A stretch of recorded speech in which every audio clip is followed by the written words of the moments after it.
Good morning, everybody. Welcome to the St Hubertus Club. So this is the first qualifier we've had. Just we're putting on back-to-back qualifiers for the final.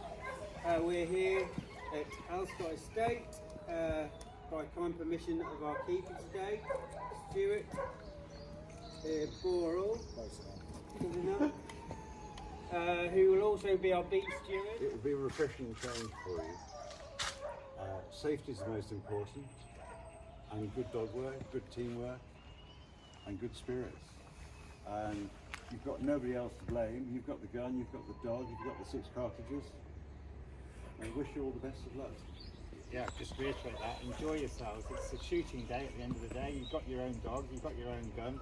If it goes wrong, then it's either you or the dog. But if your dog has a good point, I hope the guns are good enough to reward the dog for his hard work.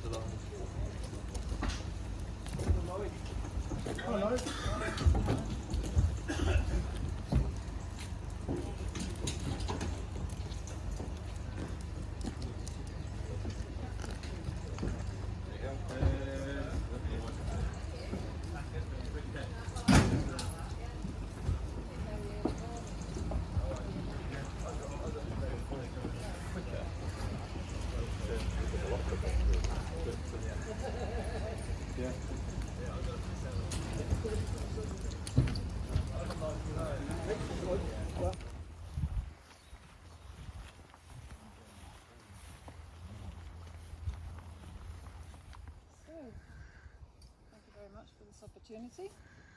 My name is Marlon Hubertus, and this is my dog Texas. He's over here from Rockenhagen. He's a 3.5-year-old German County, Deutsch Dackel. I'm shooting today with my Browning 525 Hubertus Steel. I have 4.5 chokes, and I'll be shooting with not my water bottle, hopefully. I've got some 28.5 gram 6.5, sorry. And I've also got a couple of copper coated steel, just in case we end up in the water. What choke do you have? Quarter and a half chokes. So which barrel are you firing for? Bottom. So open choke? Yeah. Well, I think we're going to go hunting. Okay. Obviously, when you checked in all the part of the shotgun certificates. Yes, yeah, correct, yeah. So we need to worry about that. But we're stopping the clock now. Tack in his head.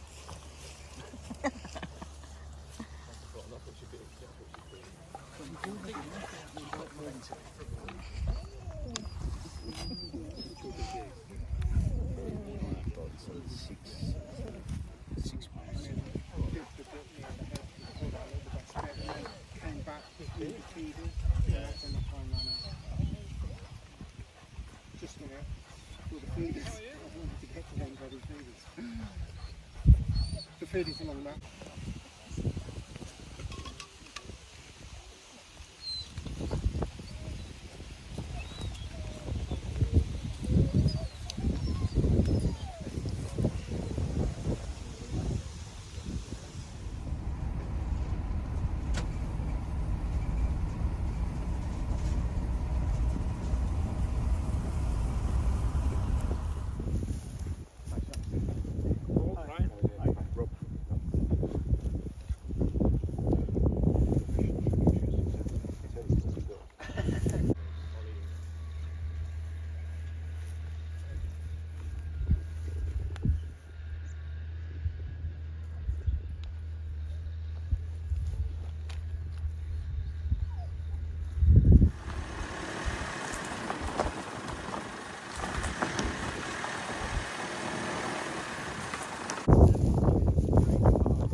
Right, ladies and gentlemen, thank you very much.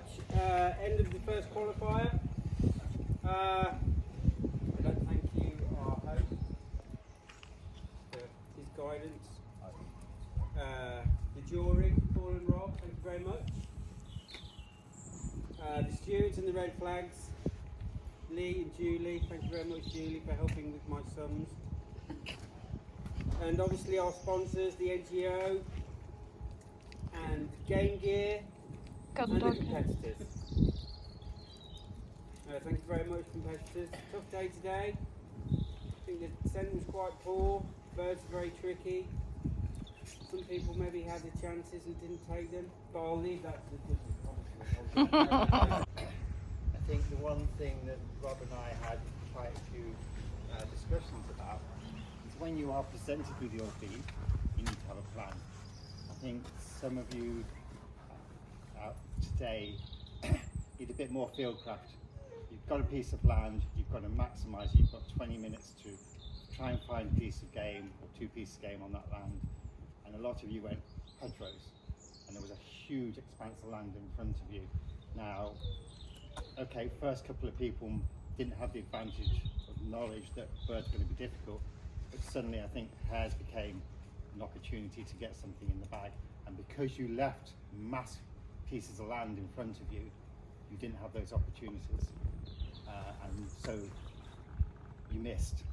So I think if you're running again, is when that piece of land is given to you, stop, think about how you're going to get the best out of that piece of land. And that is probably the best advice I can give to some of you, rather than just going, oh, here's a hedgerow, I'll track off down it. So I think that's the biggest thing I'd say today. But we've seen some great dogs running, and it's just been one of those tough days. I agree.